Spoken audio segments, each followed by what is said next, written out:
2, 1. We got 5-second countdown coming. 5, 4, 3, 2. 5 seconds now. This episode of On the Limb with Nature's Voice Game Calls is brought to you by Trout Routes. Trout Routes is a premier fishing app that strives to empower trout anglers with information to help you go further and discover new waters, new places, and new faces. Check them out at troutroutes.com. Trout Routes is proud to be able to connect you to local resources and experts, such as fly shops, guides, local brands, and nonprofits. Be sure to check them out at troutroutes.com or the Apple App Store and Google Play Store to download the app today. Folks, welcome to another episode of On the Limb podcast with Nature's Voice Game Calls, where deer camp becomes a reality for every listener. Join us as we talk God, family, country, and everything outdoors. Kick back, relax, and have a listen. Now, here's your host and co-host, Mike and Dan. Well, folks, thanks for joining us this evening for the show. Welcome back in, Dan. It's kind of getting, unusual for you to be here this much. I know. Yeah, it's coming to an end here soon. Oh, don't say that. Yeah, I'll be back to work probably. I'm trying to hold them off till the end, the middle of April, at least opening Turkey Day. I'm not going to miss that. Yeah, you can't miss that. But luckily, I do got some VA appointments. Just tell them first part of May you'll come back. Yeah. So, all right, folks, don't forget about April the 7th. We are debuting on Carbon TV with our first video and audio episode there, so we can't wait for that to happen. That's going to be awesome. Our special guest this evening is going to be Nate Archambault, West Virginia fly fishing guide and outfitter. So we'll be talking to him here in just a little bit. But first, Dan's going to talk about our partners and some of our promo codes. Yeah, absolutely. So, guys, Easter is this weekend coming up. You better get out there to Cobb's Barber Shop to get a nice trim up, haircut, beard trim, what have you. He does it all. He does it all. He does it all right there, man, right there in Cross Lanes. But before you get out there to church and all together with family, he's been in business there for 20 years in Cross Lanes area. That's Cobb's Barber Shop in Cross Lanes. He's a staple of our community. He'll get you looking sharp for Easter, feeling like you belong somewhere again. Yeah, get out there and get a trim up on your beard and get your hairdo all nice and trimmed up for Jesus. That's right. Get out of the mountain man stages of the winter and get to looking like a decent person again. But he's located at 5237 Big Tyler Road, Cross Lanes. Cobb is a locally owned barbershop where you're more than just a walk-in. You're a neighbor. From classic cuts and clean fades to beard trims and conversation, they've been serving generations of families with the same steady hands and friendly faces. If you're ready for a fresh cut from folks who know the community because they're part of it, stop by Cobb's Barbershop at 5237 Big Tyler Road and see why they've been in business and been trusted by folks around the community for 20 years. Yep, 20-year anniversary this year. That's right. Good deal. So be sure to head over to Spotify, Apple Podcast, Amazon Music, YouTube, or wherever you get your podcast. We're there. I tell you, technology. I tell you. Folks, don't forget to. If you'd have been looking at these instead of guns, you might have known what she's going to say there. Guns are important. Yeah, you've got plenty of them. That's a lie. You can never have too many. Yeah, you can. You cannot. They are a necessity. I see where the priorities are. That's right. Hey, guys, anyway, don't forget to use Podcast 10 at checkout with outdoor-pro-shop.com for 10% off your order at checkout. Outdoor Pro Shop. Outdoor Pro Shop. That's right. Hey, they got good options on guns. They do. Suppressors. Yep. Suppressors is a big thing now. They're huge because the tax stamp's gone, and they are fighting tooth and nail to try to get it removed since the tax stamp is gone from the ATF problem. Yeah. So that would be huge if they could get that. Anyway. Oh, yeah. Sure would. It's like 85 degrees outside today. It is. What is going on? Yeah, it's 81. This is the first time I've had shorts on in a long time. Of course, well, I got a little issue going on. You got a little issue down there. Got a little spider bite there on the inside of my thigh. I was like, oh, my God. Had to go to the doctor today. Happened Friday evening. I was sitting on the back porch. I was working on my daughter's nightstand. Been trying to get it done for her and finally finished it up. And we was just sitting there and enjoying the evening. I was sitting right by the deck, but I did have my feet I was sitting off the deck, and I had my feet under the deck. And I had pants on. On the back deck? On the back deck. Yeah. So that thing crawled right up in me. And in my pants. Whoa. He was a frisky little spider. He was, yeah, because I didn't even feel him bite. They say you really don't feel it. Just like a tick. You really don't feel a tick bite. Friday evening, I was fine. Everything was fine. Wake up next morning, and I got this big knot on the inside of my thigh. And it started to get infected. I mean, it was hot, red. I let it go for 3 days, and buddy at work, he's like, man, you better go to the doctor and get some antibiotics. He was like, you ain't going to be in around much longer. He was possible. Like, them things, depending on what kind of spider it was or what it was, yeah. Well, you know how us men are. We don't want to go to the doctor. We think it's just going to take care of itself, and sometimes you just got to go. So, yeah, I did. I ended up going, so I got me some antibiotics coming in tonight. So, all right. Well, without further ado, let's welcome in our guest, Nate Archambault, fly fishing enthusiast and fly fishing guide. Nate, how you doing, buddy? I'm doing well. Thank you guys very much for having me on this evening. Yeah, glad you could join us. We're looking at the ceiling right now. We'd like to see your face there, bub. Oh, sorry. He's like, I was like walking around, just hanging out with the family and stuff. I forgot I had the camera on. I did. I absolutely did. No, you're good. You're good, buddy. So, Nate, how you been, man? I've been good, man. Just raising my son,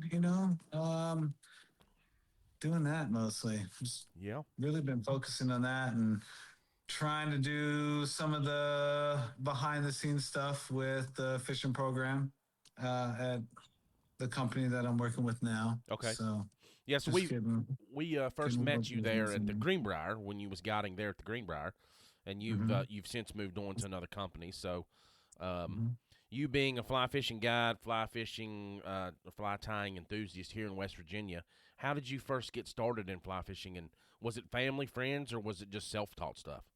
It was a friend of my grandfather, and he gave me just like a ton of fly tying materials and kind of set me on the path. That was what really started it, was just that one awesome gesture of like, oh, you're into it.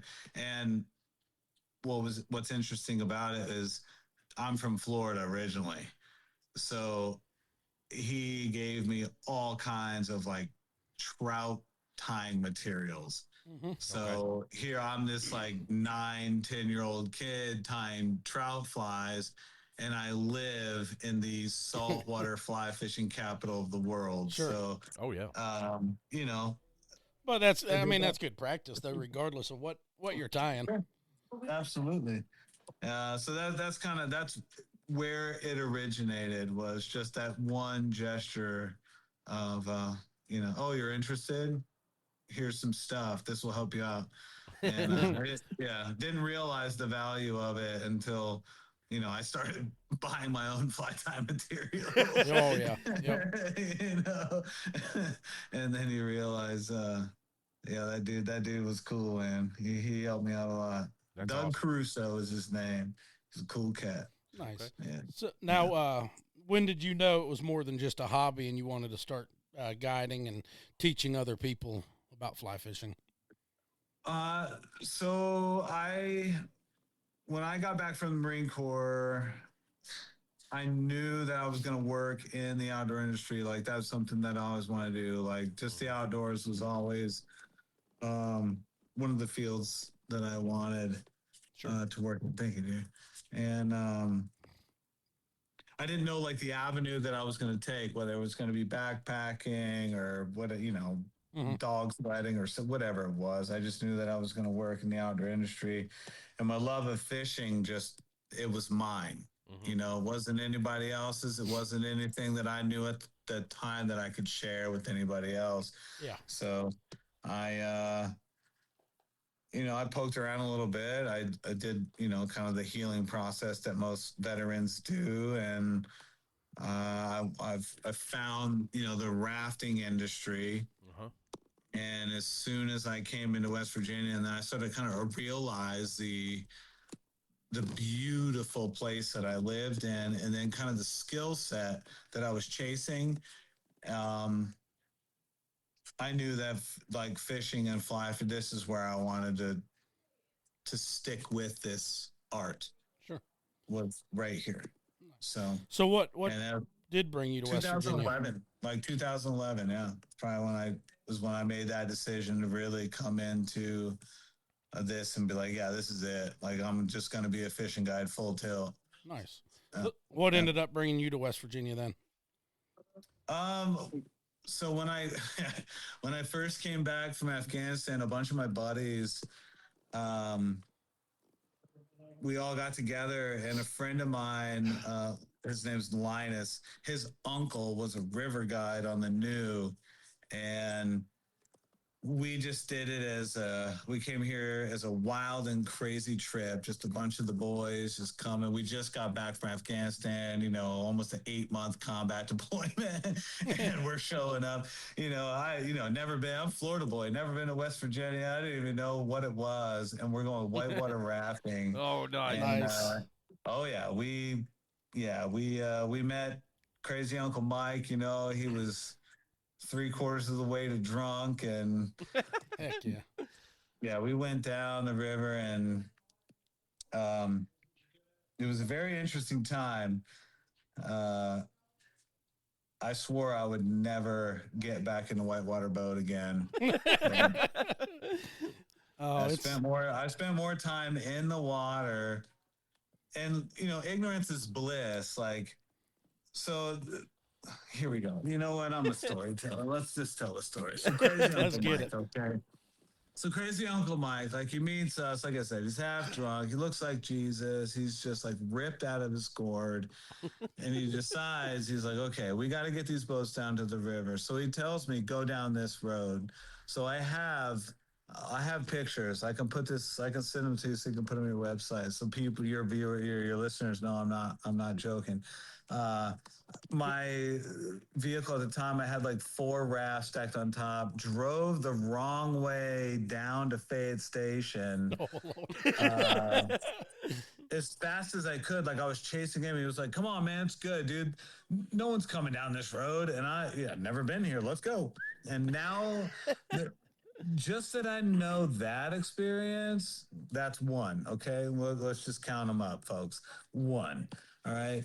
And we get down there, do what we need to do. And now we go on the river. So we get on the water. It's like 2.5 feet, that's a totally fine. Now I take people fishing out there, like 2.5 feet. It's a beautiful water level. The water typically is clear, the smallmouth. I mean, it's a wonderful trip. It's class, 4 or 5, but yeah. I know how to do it. It's great. But anyway, so we go down and we're in a 12-foot raft. It's white, and on the bottom of it, in giant, bold black letters, it says, I don't know if I can cuss on this show, but it says, oh, snap on the bottom. But anyway, shit, I'll help you. He wanted to spend more time with that boat upside down than he did right side up. And the fact that all of us were Marines, like we just come back from fighting in Garms or Afghanistan, like he was like, cool, they didn't die there, let's just kill him here. And we just went down the river, dude. And like, I didn't know what was going on, but if I ever see Mike, if you're out there, Mike, I got you, bro. Like, I'll find you, Uncle Mike. That's great. But yeah, and now I've been a whitewater rafting, fly fishing guide for 6. This will be 16 seasons now. That's awesome. Nice. Yeah. So you talking about taking anglers and stuff out. So typically, what kind of anglers are you working with? Like complete beginners versus like seasoned anglers, or what? With a few of the outfits that I've worked with, like I get typically new anglers. Like I get a lot of, just family people. And this is, I think it's my favorite type of guiding. Like, a lot of people want to work in the upper echelon of guiding and make tons of money and do all that and work in these amazing places with the best views, which, I mean, I have that, like I have a great place to take new anglers and teach them, and like get that bug to bite, you know. Yeah. Yeah, just get that bug to bite is what I want to do. And with the new river, I mean, how how it can how it can be to fish, like the fishery is very healthy. You're always going to do well, you know, as long as your guests can just follow, you know, what you're telling them to do. And then that right there, I can make more anglers and I can teach more about like conservation and give more people understanding than having like somebody out just wanting to spend $2,000 to chase a fish. Sure. Yeah. So, you know what I mean? you know, Like, speaking on I that, want to make an impact rather than, you know, chase like that style of guiding, I guess. No, like, I got you. Yeah, absolutely. You know what I mean? Yep. Yeah. And It's it, I cool mean, and all. really, Like I like making money, you know, but in yeah. the end of it, like what I get my enjoyment out of, like why I float that river, you know, is because I get the opportunity to speak and those people have they chose to be there. You know what I mean? Like that's cool. So, what are some of the common mistakes or misconceptions that you see from the newer fly fishers? I mean, the information age is what blinds, I think, most people in all the endeavors that they do. You can, nobody wants to fail, so they can immediately chase 100 different videos, Yeah. you know, thought threads or whatever. But the most that I see is matching the hatch, chasing flies, like always trying to just chase the bugs. Yeah. Like I see that a lot where people get very concerned with chasing bugs. And then next after that is just gear. Yeah. You know, like a lot of folks are really after getting the best gear that they possibly can when you know the main focus is learning it. just go and take the time and cast. Right. Yeah. I mean, you can go out and buy I got a $10 Eagle Claw. I got at Magic Mart. Yeah. Honestly, that's one of my best fly rods that I own. That thing is smooth as butter when you're working it.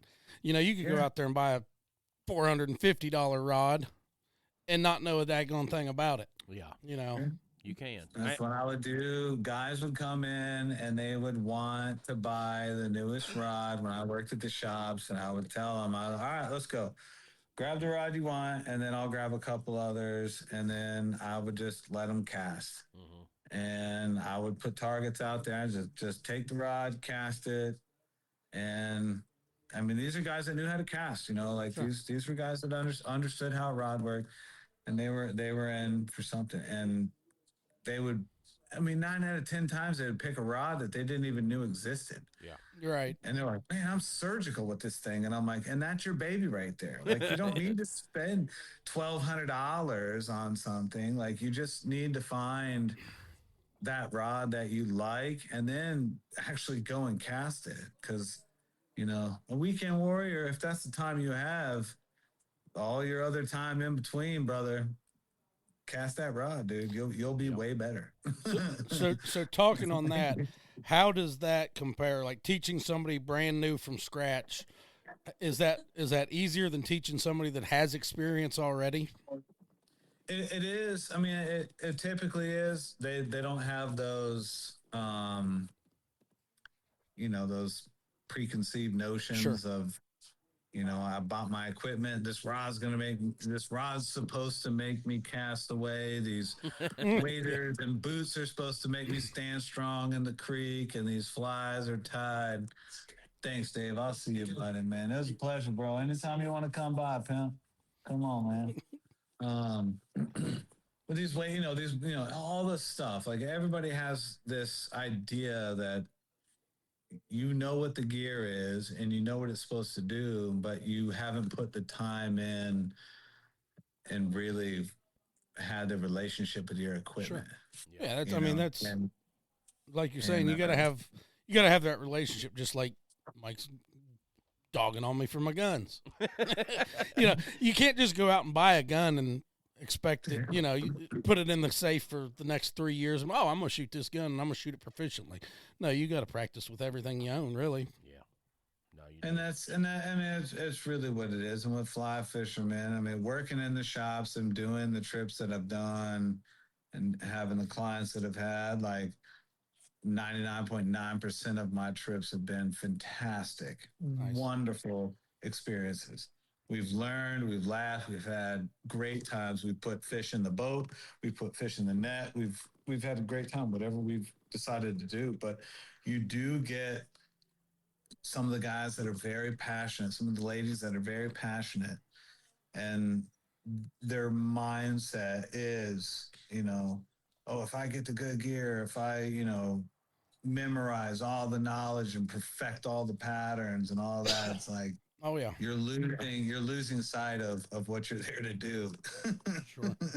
And I think those are the biggest mistakes that new anglers and older anglers can make, is they lose sight of what it feels like, to sit in the boat, stand on the bank, whatever you need to do, however you decide to fish. Or I think that's what people need to remember, is that moment of peace that you get from it. Oh, absolutely. So can you tell us about a memorable moment that you had for somebody traveling to West Virginia to fly fish with you?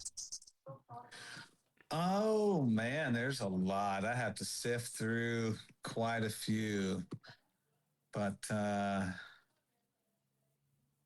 oh man, that's always a tough one. But some of the more memorable moments that we've had is just, getting those like father-son kind of combos where you can see this is the moment that dad is like winning the son over to the outdoors and like fishing. Because I deal with a lot of families from inner cities and stuff like that, and sure, these dads, they might have moved there from rural areas, hunted and fished their whole life, but now they're doing the best they can for their families, and now they want to teach this stuff to their son. And how are they going to do it? Let's go. They get to go with me, so I get to see that a lot. And those are some of the best moments. Sure. Witnessing is just those father-son interactions and seeing these sons, and, the modern son in this day and age. It's it can be an interesting challenge, I guess, but to get them out in the middle of nowhere and take them fishing, and to see dads like take a breath of relief to see their son, or the daughter, interested in catching fish, or with, just being in the raft. Like I have a hard time explaining it. It's just one of those things you see in your heart. Oh yeah, absolutely. It's hard to wrap words around those experiences and what are the most memorable ones. Yeah, especially when you get that kid that it's his first time ever fly fishing, and he gets to hook onto one, and that's that right there can hook a kid for life. Yep, that's it. And that's one of those deals. You're making an angler that understands, and then you're also, you're linking them to the conservation process, to where their soul is now like bonded to that area, to where if someone was like, hey, we're going to put condos, you're like, no, over my dead body, dude. That's where I caught my first smallie, son. Right. Yeah. So, all right, Nate. That's what I enjoyed about it. We're going to take a break real quick, hear a word from our sponsor, and we'll be right back. Yeah. Do you want the true Western hunt experience? Book your hunt of a lifetime today with Highland Outfitters, LLC. located in Highland, Wyoming, 50 miles west of Casper. Their location in central Wyoming gives you access to some of the best hunting areas in the state. Highland specializes in archery hunts for elk and antelope.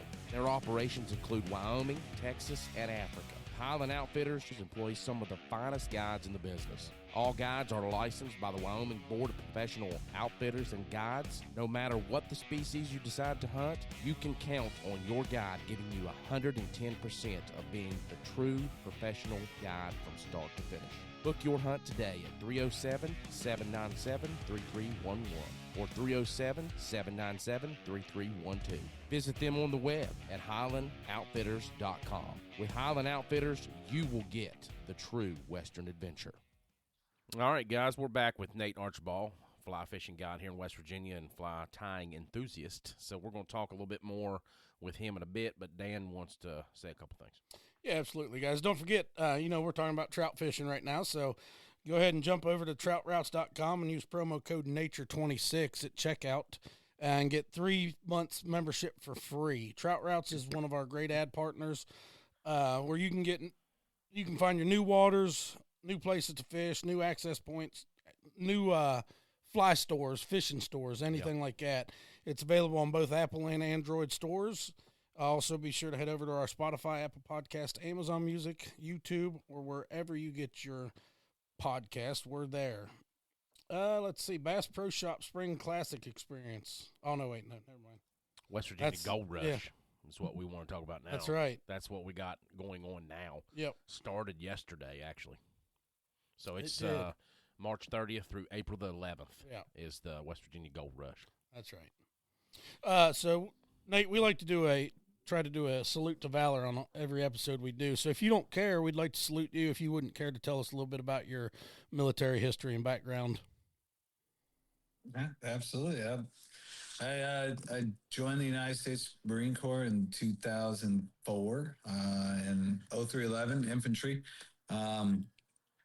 Had the opportunity to do Presidential Guard, but after talking with a DI, I was like, nah, this is gonna be boring. So I bowed out of that. They had me selected for boot camp to do it. I was like, no, but I ended up doing security forces. So I did nuclear weapons security in Kings Bay, Georgia.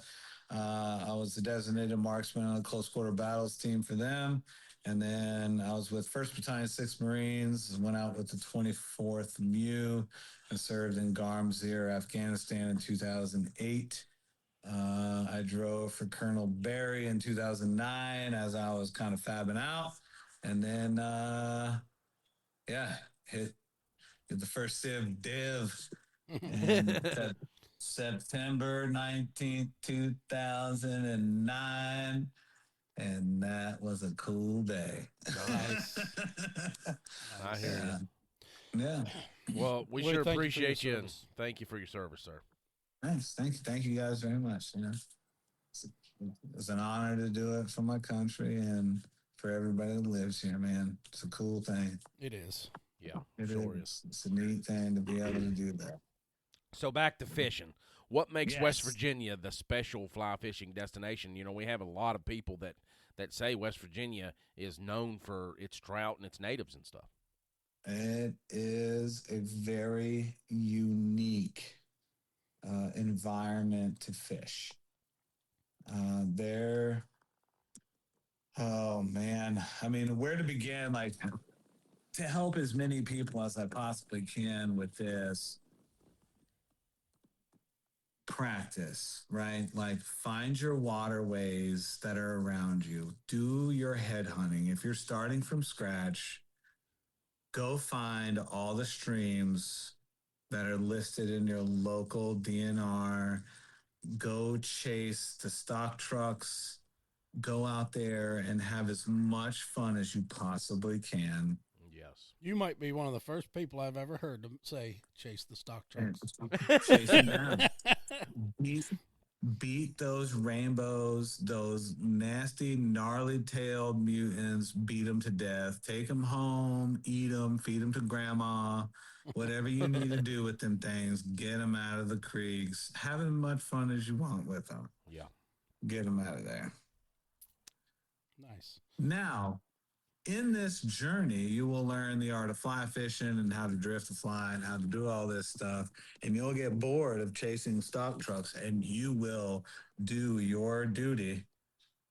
And that is to start protecting the native waters around you, because you will now have realized how precious all of this water is around us. Yeah. And we have a lot of really cool native streams.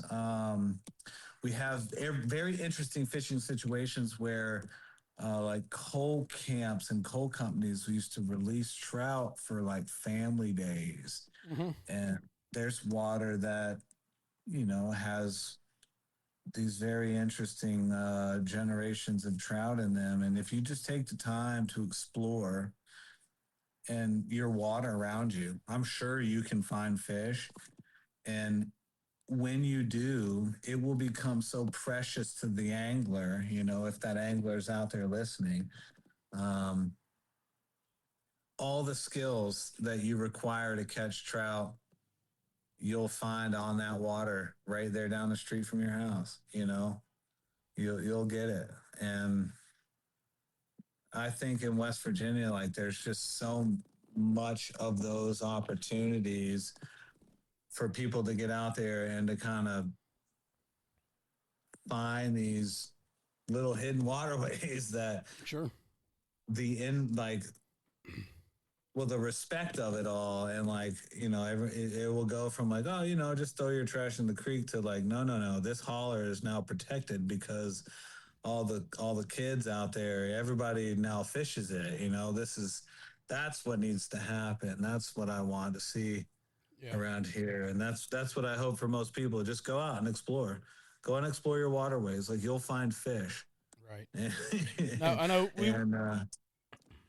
we did talk to Chris Schaefer with Potsky Baits, and he states that West Virginia is one of the best fly fishing states, and we have one of the best stocking programs in the nation. Yeah, absolutely. Yeah, we have. I live right here next to the National Fish Hatchery. It's 3 in the world. It's like disease-free to put fish anywhere. They're the first ones to do the captive bred, like candy darter, and they do all kinds of like really cool conservation species. But yeah, right here in West Virginia, I mean, we have the top-notch eggs for our hatchery programs to come out right here in White Sulphur Springs. And also like just, we have 420 miles of brown trout streams and things like that. Just, there's so much that West Virginia has.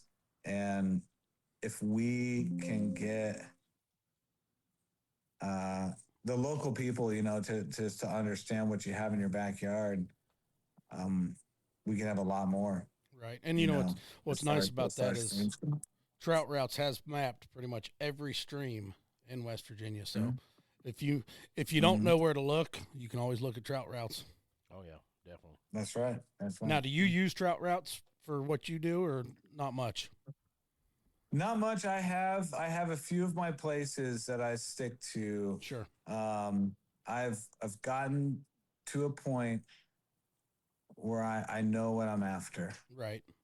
Now, speaking on knowing what you're after, what is your favorite species to chase with the fly? Is it trout, or is it smallmouth, or anything in between? It's anything in between, honestly. Like, I mean, I've gone to Costa Rica and caught 200-pound tarpon. I've chased snook, reds, everything from where I'm at in Florida to, 4-inch native trout, and they've all felt the same. Sure. Because of the effort that I put into getting them. Right. Yeah. See, I've never really done anything above and beyond smallmouth or trout. That would be fun to do some tarpon. Oh yeah. God, that'd be a blast. Can you imagine? It is. So I was a nerd in high school, and I remember what it was like to look down the hallway and see the bully that is about to cause you an issue, and you're like, oh my God, here we go. That's exactly what tarpon fishing is like. Like you see that thing and you're like, oh, here we go.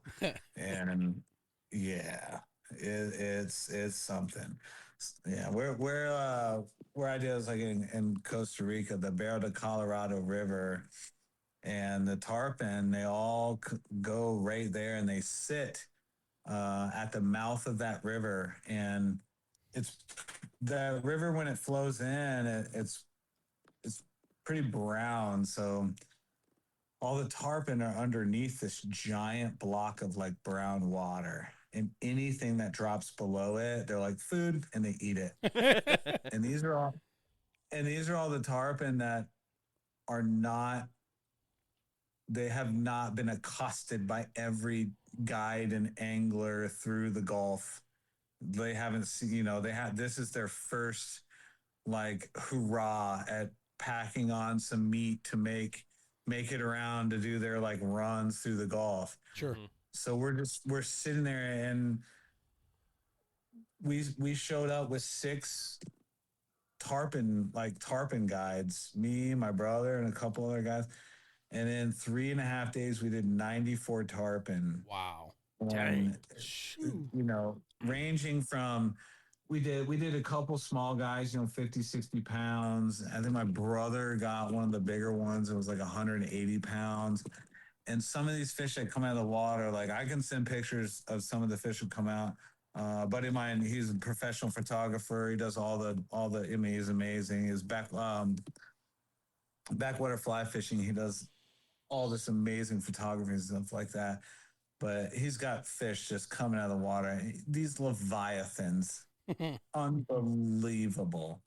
But there are these experiences that you can go and track down, and you can realize that fly fishing, when you find it in its natural form, not beat by every angler, you're not waiting for someone to put fish into a stream. Sure. Like if you have the patience to find these streams, rivers, lakes, and then wait for the opportunity to be right, like you will catch that fish in the natural form, and it'll do something to you that you've never felt before. And that's like that's why I started fly fishing, because most of those circumstances happen at the end of a very thin line, being very quiet. So like that's my jam. So you talking about, you being from Florida and you fishing them waters. What is your favorite waters here in West Virginia? The mountain streams, tailwaters, or? Yeah, mountain streams. As far away from people as I can get. Yeah, I like it. Yeah. I mean, I don't care what I'm catching. I'll show you. I mean, I keep very lovely natural aquariums with, I love pristine environments and wonderful wildlife. And if someone's like, hey, there's this really cool mountain fish, I'll take it. I have some size 32s. I'll go get it. Nice. I'll go find it. Yeah.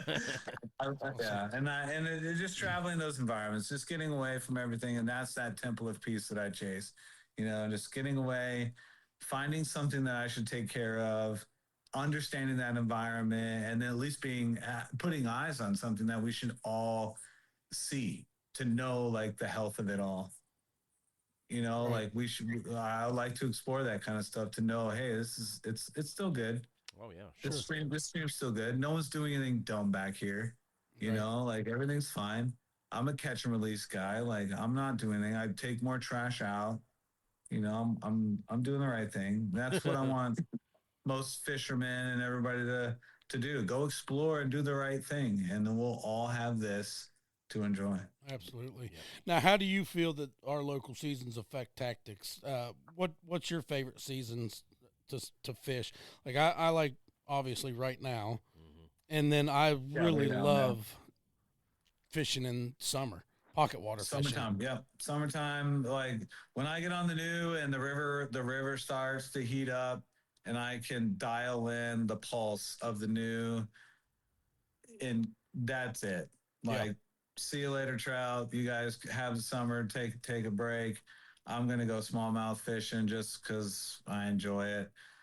The access to the lower new, through that class 5 section of water that I have, and even through the upper new section, which class 3, the access to water that I have to there, I mean, it gives me untouched water for most of the day, where, I can try whatever tactics I want to try. I get stupid fish all day, every day. Yeah. like during this, I mean, it's just my access to water and running those sections of the river. It's like being a kid, uh, learning how to fish all over again. But I get access to water that the fish are just, they're ready to eat. And I get to try whatever tactics, baits, and but summertime definitely Nice. is one of my favorite times to fish for smallies, and and right now spring for sure, spring. All right, Nate, we're going to take another break real quick, and we're going to come back and talk about fly fishing, tying. Fly tying, yeah. Yep. Awesome. Let's do it. Are you looking for that European or craft beer culture? Breathe Wine and Culture Company, where your wine and craft beer culture thrives. Located in downtown Huntington, West Virginia, the Breathe Wine and Culture Company offers over 150 types of craft beer, extensive wine choices, thoughtful gifts, and even grab-and-go food options, as well as specialized catering. Shop local, shop small for a unique experience. You can check them out on their Facebook page or give them a call today at 304-823-4577. Breathe Wine and Culture Company, 304-823-4577. All right, guys, we're back with Nate Archambault, fly fishing guide here in West Virginia and fly tying enthusiast. My tongue got tied there. Enthusiast. So, fly tying. Nate, how'd you get into fly tying, and what do you love about it? How I got into it, I remember. So I think it was like 6th grade. I had detention, and I woke up early so that I could get out of the house and ride my bike to school. And there was like the Outdoor Life Network. This dude riding horses, middle of nowhere, who cares, shows up. This is how you camp with your horses. This is the creek, and I'm gonna tie these flies from these bugs. I said, hold on a minute. You just caught these bugs, and what is this? And then like I said, asked my grandfather, did you see this? He introduced me to a friend, Doug Caruso, shout out, he's still alive. He gave me a bunch of stuff and set me on my path. And I spent way too much time and money on something I could have simplified. If I could go back in time almost 30 years and talk to myself about fly tying, I would definitely have a lot to say. No doubt.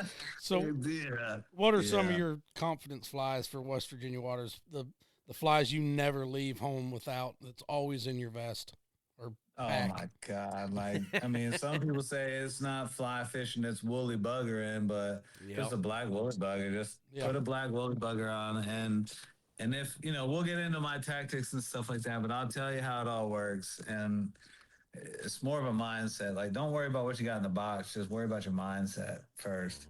But a black woolly bugger, always. Give me a pheasant tail in there, and you can church that pheasant tail up all you want. You can put a glass bead on there with some like white fluff. You can put all that sexy wire and stuff on it. Waltz worms, like the classics. Like just the classics is honestly what you need.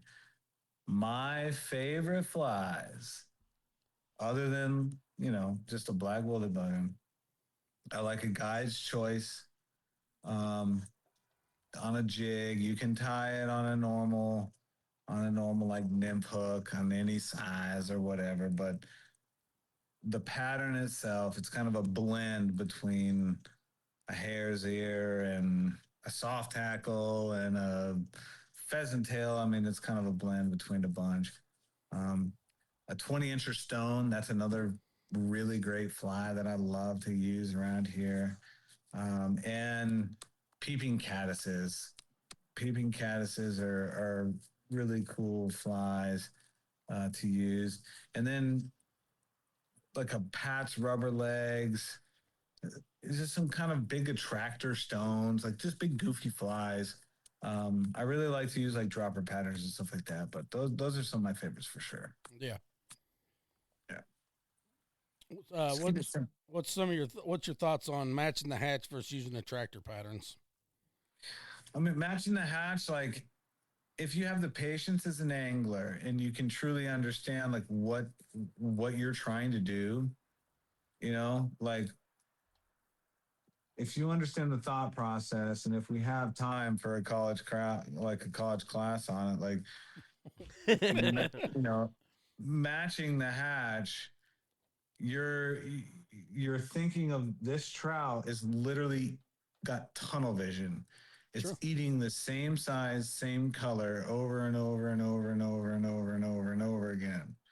If you throw something in front of it that looks exactly like what it's eating, okay, like that's cool. Mm-hmm. I mean, you're putting something that looks exactly like the million other things you're putting in front of the trout. Yeah. And here's the real question, are you a confident angler? Does it matter to you that trout ate your perfectly tied, 9 wrapped, segmented midge hung off of whatever you hung it off of? Like, does it really matter to you as an angler that bad that trout ate the attractor pattern, a jig, a dry, a midge? Like, does it really matter? As long as you're catching. Like, are you in that mindset of, I just really am glad to be standing out here, and if I catch a fish, that's awesome. Because I have an entire box set up that you can ask me about, and I will tell you what it is, that you can catch fish wherever you go in the world. I've caught fish around the world with these flies. Or I will show you the link to the, Oliver Edwards masterclass book, and go and tie those flies and catch the same fish if you want. Yeah. You know what I mean? Like, keep fly tying as simple as you possibly can. And if there are patterns to you that just really jazz you up, then get the materials, tie those flies, and then make sure that you really wear those flies to the bone, and then be like, that's my jam. Like, that's my pattern. I'm going to tie that pattern till the day I die. That's really all you need to do.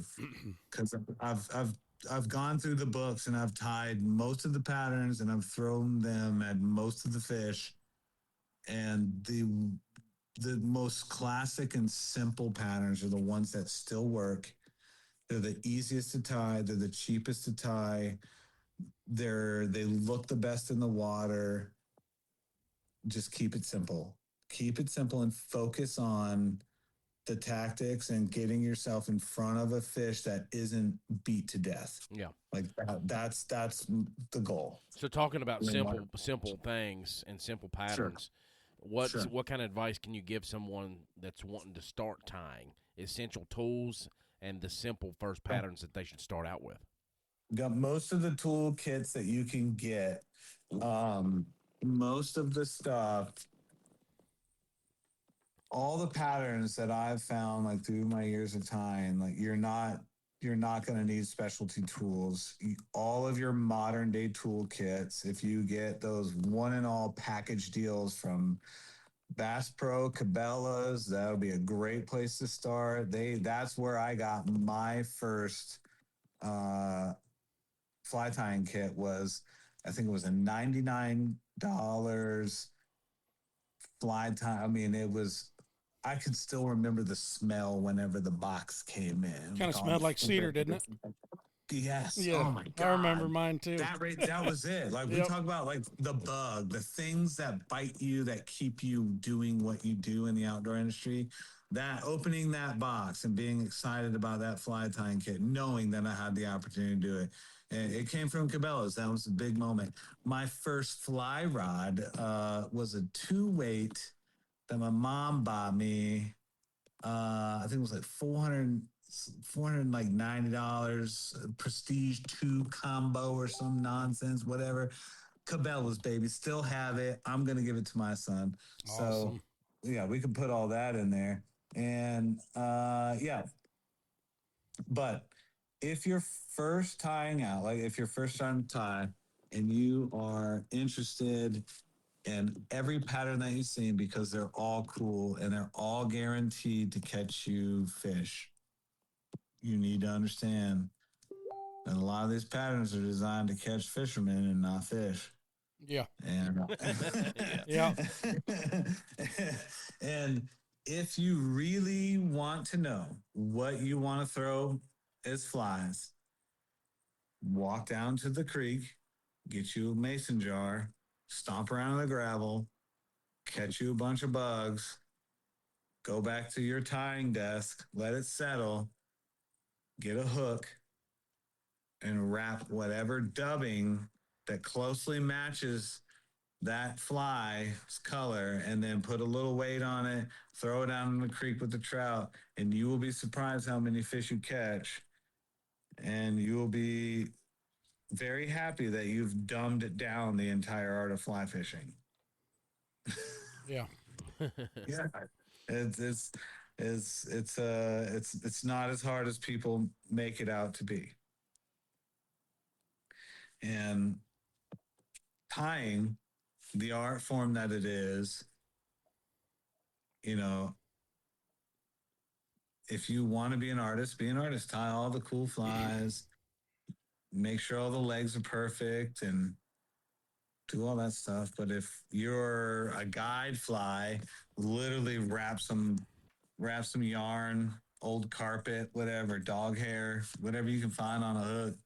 And I guarantee you, you will put clients on fish with nonsense. That's crazy. I've done it. It's funny. There are people out there that just are die hard about pheasant and turkey and Yes. different Oh pheasants. yeah, no. absolutely. Absolutely. Yeah. And I mean, and if that is the path that you are chasing, like if you want to catch a fish on a pheasant tail, then tie the pattern. Mm-hmm. You know, like, but focus mainly on Catching the fish. the catching the fish. But Right. I mean, but if you want, if you're like if you want to catch it on the pattern, you know, if that's your jam, that's what you want to do, then you're going to be into it for a lot of money. You know, tying every pattern under the sun just so you can say you caught a fish on it.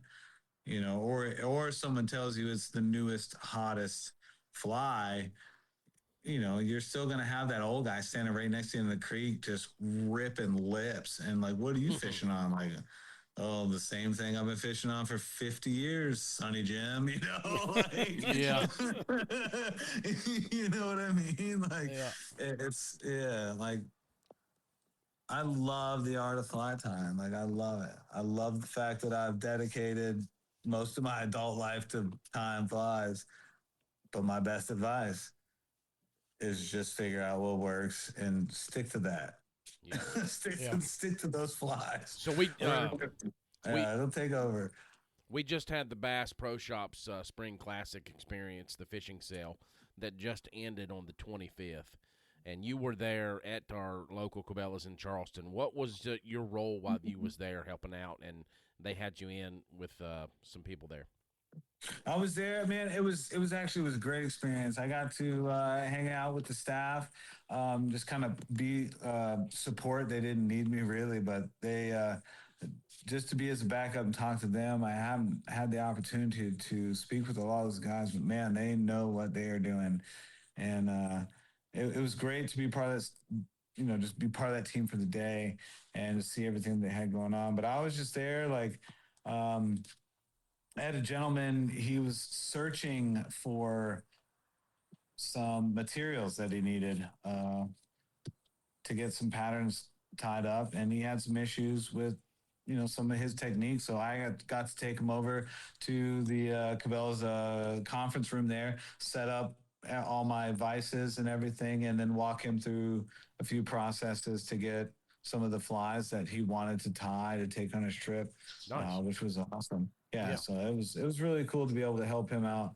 And and that made him, give him peace of mind for his trip, because he was very concerned. He wanted to make sure that he caught trout on his own flies. Sure. Yeah. So what was some of the most common questions people were asking you, and was it mainly about gear trending and what they should use, lines and rods and flies or anything like that? Well, a lot of people that talk to me, I mean, they just want an honest opinion. I mean, they want to understand, because in the age of everybody's got, a dollar in it, they got a dime in what they're talking about and what they're doing. Like, they want to talk to somebody that has boots on the ground. And that's when I work in shops or I work with companies, that's how I talk to people. I don't sell anybody. I sell I sell the products that I use. I tell, my honest reviews about what I do. Yeah. And that's mostly what I had coming to me in these shops, were just people going, hey, I am getting into fly fishing. And the guys that got the most out of it were the ones that were honest, that would be like, hey, I don't know what I'm doing, but this is what I want to do. And then they would allow, that person, me, that guide, to be like, hey, dude, you don't need that. You don't need to tie that fly. You don't need to buy that vice. You don't need to buy that rod. This is what you need. And, having those experiences, like working with people like Cabela's and Bass Pro and all that, like having those experts walk you through the process and being part of those kind of teams, that make sure that you take your time to use the expert resources that you have available to you, and take time to develop the craft, because you can spend thousands of dollars trying to be a fly fisherman, and stand next to a kid who just pops out of the bushes and he's got a $44 combo and he just smokes a huge trout in front of you. You right then and there know it's not the gear, bro. It's you, dude. Like, you just relax, go have fun again. Go have fun again. That's for sure. Get out there on the creek and enjoy it. Relax, take time, sit down on a rock, have a cup of coffee, watch the bugs hatch. It's the best advice, as far as fly tying goes. Get a glass jar, look at the bugs in there, make them, wrap some dubbing on a hook, make them. You'll be surprised.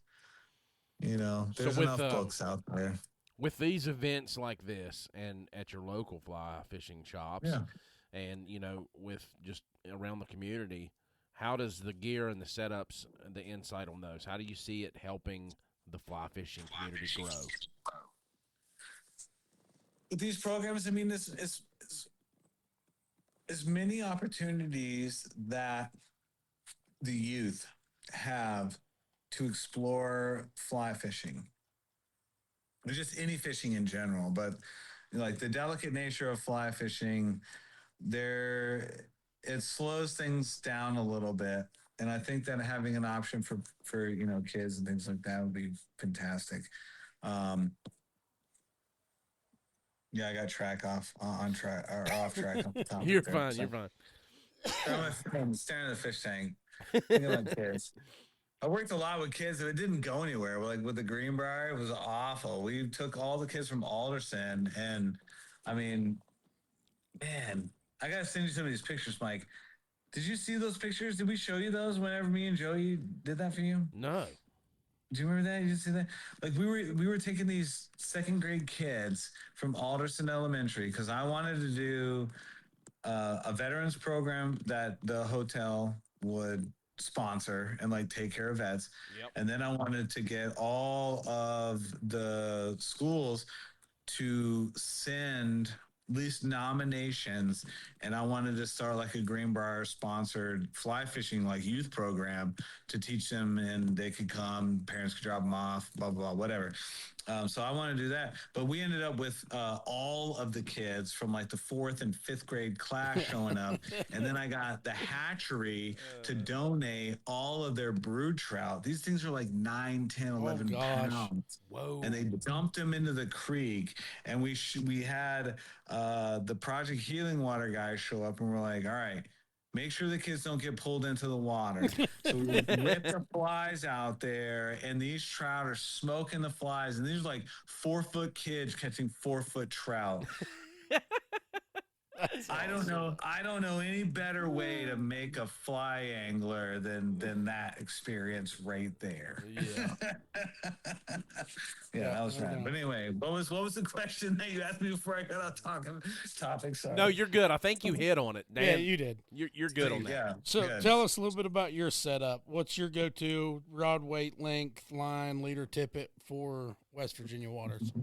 West Virginia, just standard 5-weight. 5-weight with, if I'm just going out exploring, if I know what I'm getting myself into, a 3-weight. I love this like 7.5-foot 3-weight. And I'll use a variety of leader lengths. And it depends on just kind of the stream itself. Right. If I'm in, water where I can have, that long stealthy leader, slow water where I can drift some flies, I'll use a longer leader. If I'm in fast water where I'm dropping like bigger flies, I'll use short leaders, things like that. Typically, like if I'm going to go out and I'm going to have like a great day on the water, personally to myself, I'm going to float down the river in a raft, throw a 7-weight, big flies, catch smallies. But if we're trout fishing, I'm going to go and just hit these plunge pools.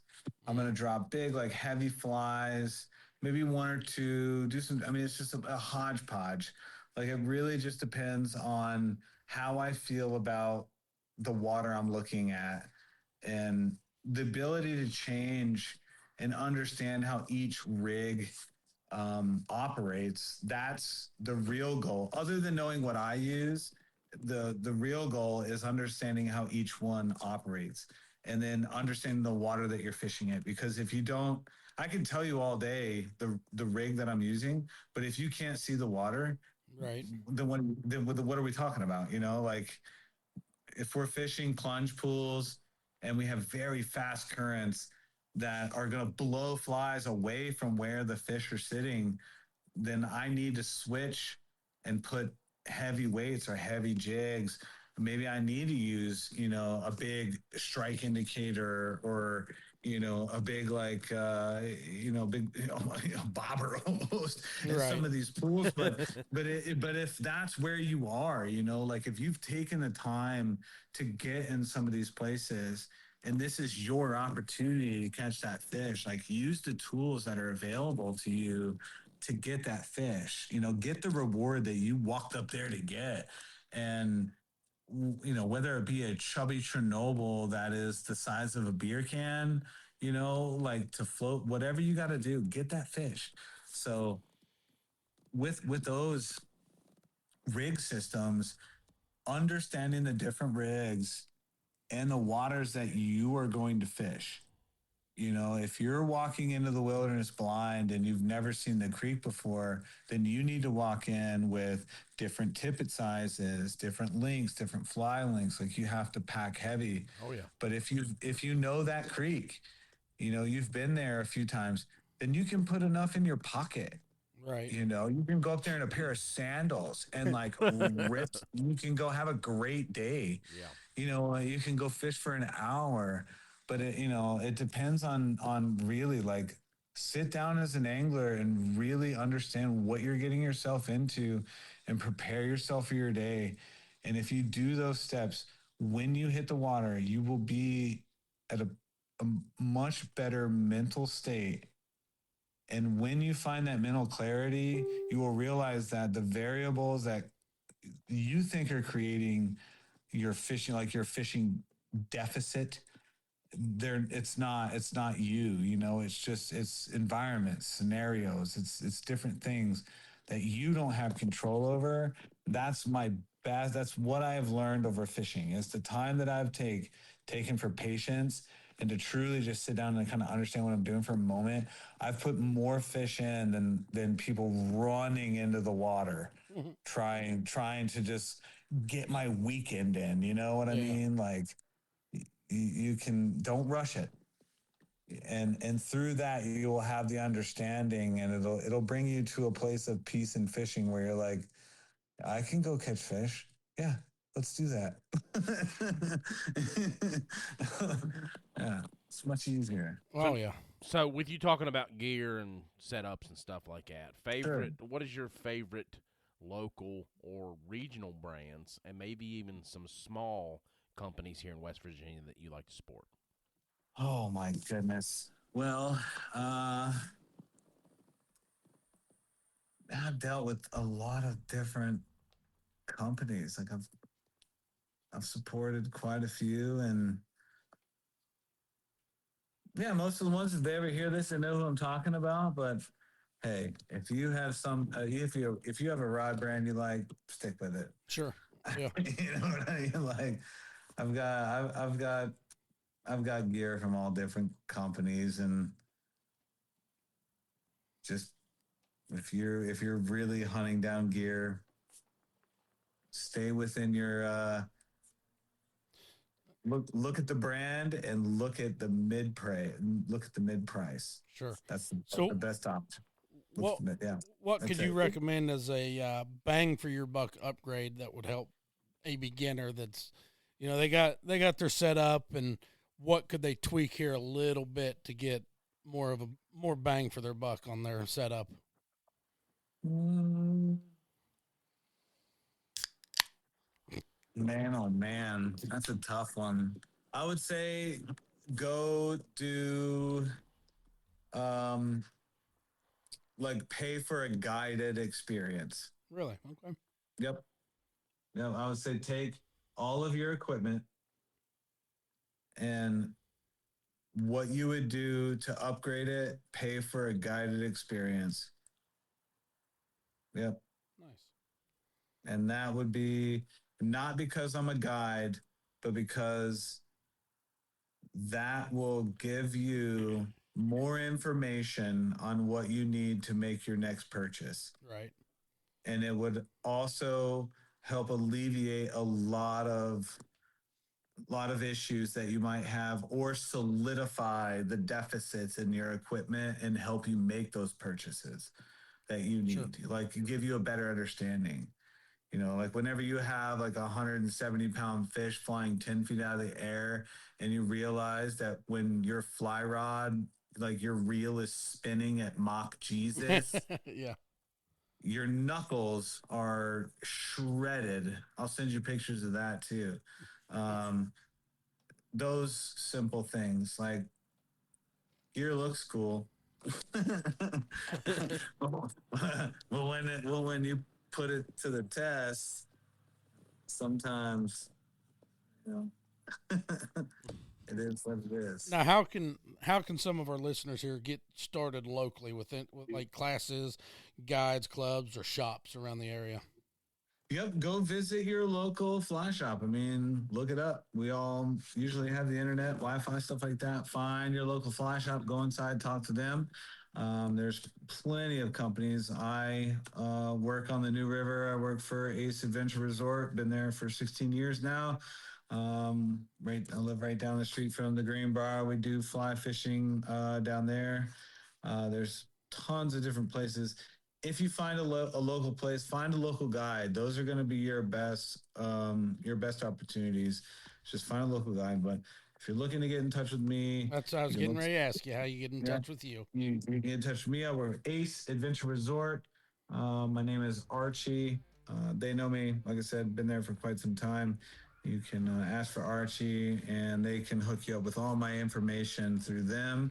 And well, whatever questions you need to know, I do classes, fly tying classes, casting lessons, and we go out on the river, we fish. Basically, if it swims in West Virginia and you want to catch it, I can help you out. If you have, I want to catch a muskie else. on a fly rod. Muskie. Oh God, Lord.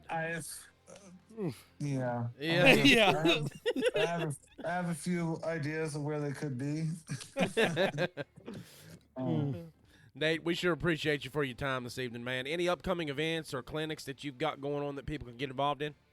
Well, the season for fishing is coming up. As soon as the river levels stabilize, things like that, fishing on the News is going to be incredible. So, guys, come over to acewrap.com. Check me out. I'm over here at Ace. We'll take you fishing. We got some of the best anglers that come out and fish with us. We'll take care of you. So nice. Love to see you guys. Thank you so much for having me. I hope I answered all your questions. I know I get kind of spiritual on it, but really, I've been fishing my whole life. No, it's good. That's awesome, though. You've got the passion for it. We love it. It's inside. I mean, it's inside of the angler, and just to slow down for a minute and look at what's going on, and you'll realize that you already have the skills to catch the fish. You just focus on one thing and get after it. So Patience, that's baby. So that'd be your final piece of advice you'd give someone, encourage about it. Yeah, slow it down. You already have it. You have been bitten by the bug. You're standing on the edge of the creek. You're in the boat. You're on the edge of the pond. You're trespassing. You're trespassing. You've already got the bug. You have won. It's just patience now. You're a fisherman. Don't give up. Keep going. That's right. All right, brother. Yeah. We sure appreciate you. Thank you for your time, man. You have a good night. Bye. Hey, right. I want to also mention, guys, don't forget, hey, turkey season is right around the corner. If you ain't got your new calls set up, go to naturesvoicegamecalls.com and use podcast 15 at checkout for 15% off your entire order. You can also check out aquacase.net. Use podcast 15 at checkout and get 15% off your order. They are your waterproof case and bag experts. That's right. All right, guys. Well, we sure appreciate everybody listening and watching the live tonight. I think this bug bite may have got my lips, too. What lips you talking about? And my tongue. No, I'm talking about my mouth. Those lips. Okay. Yeah. Good Lord. PG, we got to keep a little PG here. Anyways. So, guys, we'll have all the links and everything we talked about when this episode airs, so we sure appreciate everybody watching and listening tonight. Thanks. This episode of On the Limb with Nature's Voice Game Calls is brought to you by Outdoor Pro Shop, LLC. Outdoor Pro Shop is a family-owned and operated firearms dealer and sporting goods retailer. They have pay-over-time options, a rewards program, and customer service satisfaction that is unmatched. They might not be the biggest, but they strive to be the best. Contact them today at 240-360-1298 or visit them on the web at www.outdoor-pro-shop.com. That's Outdoor Pro Shop, 240-360-1298.